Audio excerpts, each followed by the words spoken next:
ناظرین، اس وقت ہم قاسم رسول الیاس صاحب کے ساتھ ہیں، اور قاسم رسول الیاس صاحب عمر خالد جو اس وقت 1000 دن قید میں ہیں اور اس پر کوئی کارروائی نہیں ہو رہی ہے. عدالت کی جو کارروائیاں بنتی ہیں، معقول کارروائی، وہ نہیں ہو رہی ہے، اور مزید اس کی تاریخوں کو بار بار مؤخر کیا جا رہا ہے. اور پورا یہ ایک ایسا کیس ہے جو مثال بننے جا رہا ہے کہ کس طرح لوگوں کو بغیر سنے سنائے کتنی لمبا وقفہ کے ساتھ جو ہے جیلوں میں قید کیا جا رہا ہے ہندوستان میں. اس طرح سے ہندوستان کی جو عدلیہ ہے، اس کی جو طریقہ کار ہے، اس پر لوگ اس وقت بول رہے ہیں. خاص طور سے حالیہ دنوں میں اگر ہم زہران ممدانی کی بات کریں، جو نیو یارک کے میئر بنے ہیں. نیو یارک کے جو میئر ہیں، ان کی ایک بڑی طاقت ہوتی ہے، حیثیت ہوتی ہے. تو وہ اپنے نظریے کے ساتھ میئر بن کے آئے ہیں نیچے سے. تو انہوں نے اس بات کا ذکر کیا ہے، اور پوری عالم اسلام اور پوری عالمی دنیا میں یہ بات گئی ہے. تو اس وقت ہمارے ساتھ عمر خالد صاحب کے والد محترم ہیں جناب قاسم رسول الیاس صاحب. اس زہران ممدانی کا جو یہ بیان آیا ہے، اس کو کس تناظر میں دیکھتے ہیں آپ؟ دیکھیے، زہران ممدانی جو ہے، ان کا میئر بن جانا نیو یارک کا، یہ اس دور کا سب سے بڑا کارنامہ ہے. اس کی وجہ یہ ہے کہ ایک تو یہ کہ پوری ڈونالڈ ٹرمپ کی جو مشنری تھی وہ اس کے خلاف کھڑی تھی. پورے بڑے بڑے کیپٹلسٹ جو تھے، جو سرمایہ دار طبقے کے لوگ تھے، اس کے خلاف کھڑے تھے. سرمایہ بے تحاشا بہایا گیا اس کو ہرانے کے لیے. اور دوسری بات یہ کہ اس نے اپنی شناخت کو بھی چھپایا نہیں کہ میں مسلمان ہوں. اس کو بہت ببانگ دہل کہا اس نے بلکہ فخر بھی فخر بھی اظہار کیا. اور اس نے اپنے طور طریقے بھی ویسے ہی اختیار کیے. اور دوسری بات یہ کہ اس نے فلسطین کے مسئلے پہ بہت کلیئر سٹینڈ دیا.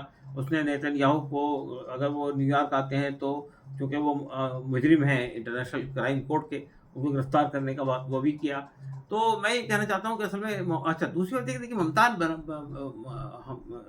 ممدانی صاحب نے بنیادی طور پہ عوام کے ایشوز اٹھائے ہیں. اور ایک ایسے شہر میں جو دنیا کا سب سے امیر ترین شہر کہلواتا ہے، وہاں پر انہوں نے امیر اور غریب کی تفریق کو ختم کرنے کی بات کی. وہاں پہ انہوں نے عوام کے مشکلات کو حل کرنے کی بات کی. وہاں پہ انہوں نے بس کے کرایے میں تخفیف کی بات کی. وہاں پہ انہوں نے جو ہے یہ جو گویا کہ تمام عوامی مسائل کو اٹھایا، اور اس میں لوگوں کو محسوس ہوا کہ وہ آدمی واقعی کام کرے گا. ایک بات تو یہ ہے.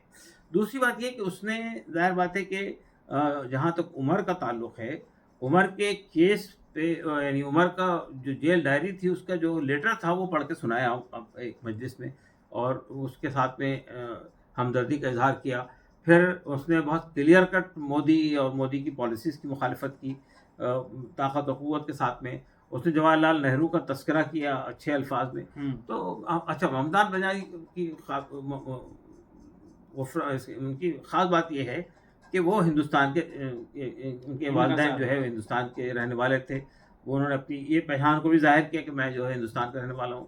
تو میں یہ کہنا چاہتا ہوں کہ یہ سب چیزیں یہ ظاہر کرتی ہے کہ اگر آپ عوام کے بنیادی سوالات کو لے کے کھڑے ہوتے ہیں اور آپ کی ایمانداری پہ لوگوں کو شک نہیں ہوتا ہے، تو کتنی ہی مخالفت ہو، کتنی ہی بڑی بڑی طاقتیں آپ کو مخالفت میں کھڑے ہو جائیں، لیکن بالآخر عوام کی حمایت سے آپ جیت جاتے ہیں. جی. دوسری بات یہ ہے کہ عمر خالد کا جو اتنا لمبا جو ہے پروسیس چل رہا ہے، لوگ جاننا چاہ رہے ہیں کہ یہ ایسا کیوں ہو رہا ہے اور کس اسٹیج پہ ہے. دیکھیے، پہلی بات تو یہ کہ عمر خالد یا ان کے دوست احباب جو جیل میں بند ہیں، یہ بے بنیاد الزامات کے تحت بند کیا گیا ہے.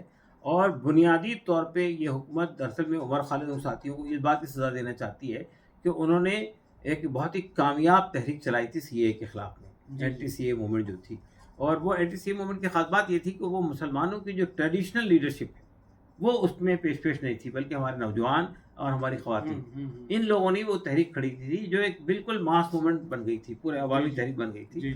تو حکومت کو یہ ڈر لگ رہا تھا کہ مسلمانوں کے اندر سے ایک نئی جنریشن کھڑی ہو رہی ہے، تو کیسے اس کو ختم کیا جائے، کیسے اس کو کرب کیا جائے. تو انہوں نے ان کو دلی دنگوں سے جوڑ کر پھنسا دیا اس کے اندر. یہ یو اے پی اے کا قانون ہمارے ملک میں ایسا کالا قانون ہے کہ آپ اس کے تحت ڈال دیجئے کسی کو تو اس کے بعد اس کا آسانی سے باہر نکلنا مشکل ہو جاتا ہے. اور پھر جب آپ 900 گواہ کھڑے کر دے مخالفت میں، تو ظاہر ہے کہ گواہیاں اور 30,000 پیج کی چارج شیٹ، تو یہ اتنا وقت لگے گا کہ اس کے اندر پتہ نہیں پوری زندگی آدمی کی کھپ جائے گی کیس لڑتے لڑتے. تو اب مسئلہ یہ کہ 5 سال سے زیادہ وقت ہو گیا ہے. ان لوگوں کو بیل نہیں مل رہی ہے، یعنی ضمانت نہیں مل رہی ہے. تو ابھی اس وقت سپریم کورٹ میں عمر کے بیل کی اپلیکیشن زیر بحث ہے. عمر کے اور ان کے ساتھیوں کی طرف سے جرا مکمل ہو گئی ہے، اب سرکار کو جواب دینا ہے. تو منگل کو سرکار کا جواب آئے گا اور اس کے بعد ہی یعنی کورٹ فیصلہ ریزرو کرے گا، اور ہمیں امید ہے کہ اس بار انشاءاللہ عمر خالد اور ساتھیوں کو ضمانت مل جائے گی. آپ جہاں ایک ملی مسائل کے خوگر ہیں، تو ایک عمر خالد کا باپ بھی آپ کی جسم کا دل کے اندر بول رہا ہے، کیا کہیں گے بحیثیت باپ کے؟ دیکھیے اصل میں میں اور ہماری پوری فیملی بشمول عمر خالد کے، ہم لوگ ایکٹیوسٹ فیملی کے لوگ ہیں. ہم لوگوں نے اپنی زندگی کو انہی کاموں کے لیے وقف کر رکھا ہے. جو ملت کے مسائل ہیں، ملک کے مسائل ہیں، عام انسانی سماج کے مسائل ہیں، اسی کے لیے ہم لوگ جدوجہد کرتے ہیں. عمر خالد کی بھی اگر آپ کالج یونیورسٹی کی دیکھیں یہ زندگی، تو اس میں بھی آپ کو یہی ملے گا. ان کی پی ایچ ڈی کا تھیسس بھی جو تھا وہ قبائلیوں کے اوپر تھا، ٹرائبل پر تھا، جھارکھنڈ کے. انہوں نے جو ہے پاسپورٹ نہیں بنایا تھا اپنا، اور یہ کہہ کے نہیں بنایا تھا کہ مجھے اس ملک میں کام کرنا ہے، یہاں کے عام انسانوں کے لیے کام کرنا ہے. وہ ہر وقت جنتر منتر کے اوپر ہوتے تھے، ہر وقت جو ہے وہ کوئی نہ کوئی ایشو لے کے کھڑے ہوتے تھے، چاہے نجیب کا معاملہ ہو، چاہے روہت ویملا کا معاملہ ہو، یا کسانوں کے معاملات ہوں. یہ سب چیزوں کو لے کر وہ کھڑے ہوئے. 2016 میں پہلی بار وہ لائم لائٹ میں آئے تھے جب انہوں نے کشمیر کے مسئلے کو اٹھایا تھا وہاں پہ. تو ان کو اوپر تھوڑے گینگ کا الزام لگایا گیا، وہ چل نہیں سکا. تو اب جو ہے دوسرا الزام لگا کر جو ہے ان کو جیل میں ڈال دیا گیا. تو ہمارا کہنا یہ ہے کہ اصل میں دیکھیے یہ کوئی بھی حکومت کسی بھی آدمی کی آواز کو بہت دن تک دبا نہیں سکتی ہے. تو اب آپ دیکھ رہے ہیں کہ عمر خالد کے سلسلے میں ہمارے سوشل میڈیا میں، ہمارے میڈیا میں، انٹرنیشنل لیول کے اوپر میں، ملک میں تو ہو ہی رہا ہے، انٹرنیشنل لیول کے اوپر میں بھی جس طرح آوازیں اٹھ رہی ہے کہ جیسا کہ اب آپ دوران رمضانی کی بات کریں، انہوں نے ذکر کیا. اور اس کے علاوہ ہاں، یہ بہت بڑی بات ہے. ہاں پورے بہت بڑی ملک، بات پوری ہے. دنیا اس کا ذکر کر رہی ہے. جی. اور اس کے علاوہ اس سے پہلے جو ہے کئی لوگوں نے ان کا ذکر کیا. دنیا کے 200 بڑے انٹلیکچوئلس نے حکومت کو خط لکھا تھا. تو میں یہ کہنا چاہتا ہوں کہ عمر خالد کا معاملہ اب صرف ہندوستان تک محدود نہیں رہا ہے، بلکہ دنیا کے اندر ان کی آواز جا رہی ہے. جی. تو آپ چاہے جیل میں بند کر دیں، چاہے کتنی دیواریں کھڑی کر دیں، حق کو دبایا نہیں جا سکتا. اور یہی بات ہے کہ عمر خالد کی آواز اب پوری دنیا میں اس کو بولی جا رہی ہے، ہمارے ملک میں بولی جا رہی ہے. اور ہمیں امید ہے کہ عدالت کو بھی اندازہ ہو گیا ہے کہ اس کو بے بنیاد الزامات کے تحت گرفتار کیا گیا ہے. جس طرح کوئی بنیاد ابھی سامنے نہیں آئی ہے اور نہ پیش کر سکی ہے سرکار، تو کیا لگتا ہے بغیر بنیاد کے یہ سب کھیل کھیلا جا رہا ہے؟ اس طرح جو ہے آدمی کا استحصال کرنا، زندگی جوانی کے ساتھ کھلواڑ کرنا. دیکھیں ہمارے ملک میں ایک بہت ہی غلط بات یہ ہو گئی ہے کہ حکومتوں کو یہ اختیار حاصل ہو گیا ہے کہ وہ کالے قوانین بنا لیتی ہیں. اب مثال طور پہ ہمارے ملک میں یہ یو اے پی اے کا جو قانون ہے، ان لافل ایکٹیویٹیز امینڈمنٹ ایکٹ جو ہے، یا اس سے پہلے ٹاڈا تھا، اس سے پہلے اس کے بعد کوٹا آیا تھا، یا وقو کا ہے، یا گجکو کا ہے. یہ جو قوانین ہیں یہ بنیادی یعنی جو حقوق ہیں وہ آدمی کے سلب کر لیتے ہیں. مثال کے طور پہ میں بتاؤں آپ کو کہ ہمارے ملک کا جو قانون ہے، جو عام قانون ہے سی آر پی سی والا، اس کے تحت میں اگر آپ کو گرفتار کیا گیا کسی بھی جرم میں، تو یہ پولیس کی ذمہ داری بنتی ہے کہ وہ ثابت کرے کہ آپ مجرم ہیں. لیکن یہ قانون الٹا ہے. یہ وکٹم کو جس کو ملزم بنایا گیا اس پہ یہ لگاتا ہے کہ آپ ثابت کیجئے کہ آپ مجرم نہیں ہیں. تو یہ معاملہ بیل پہ بھی آتا ہے. بیل میں بھی جیسا کہ آپ دیکھیں بیل کے میں تو عام طور پہ کیس نہیں چلتا ہے، لیکن ان معاملات میں یعنی U A P A, unlawful activities act وغیرہ کے اندر آپ کو پوری جراح کرنی پڑتی ہے بیل کے اسٹیج پر. تو آپ دیکھیں 1.5 سال تک یہ جرا ہوئی لوور کورٹ میں، 2.5 سال تک جرا ہوئی ہائی کورٹ میں، 9 مہینے تک پینڈنگ رہا سپریم کورٹ میں، پھر دوبارہ نیچے گئے، پھر ہائی کورٹ تک پہنچے، پھر سپریم کورٹ آئے.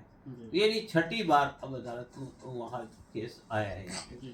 میرا کہنا یہ کہ یہ قانون کی ہے، یہ جو قانون ہے اسپا ہے، مکو کا ہے، یا یو اے پی ہے، یہ سب سیاہ قانون ہے اور یہ بنیادی انسانی حقوق کو سلب کرتے ہیں. تو ہمیں اس کے خلاف تحریک چلانی پڑے گی. کسی بھی جمہوری ملک میں ایسے کالے قوانین نافذ نہیں ہونے چاہیے. ناظرین، یہ تھے قاسم رسول الیاس صاحب جن سے ہم تفصیلی گفتگو کر رہے تھے. عمر خالد کا حوالے سے جس طرح ذکر آیا ہے بین الاقوامی سطح پر، اس حوالے سے ہم نے اور ان پوری تفصیلات کے ساتھ بات کی ہے. میں محمد صابر قاسمی، میواتی، دہلی.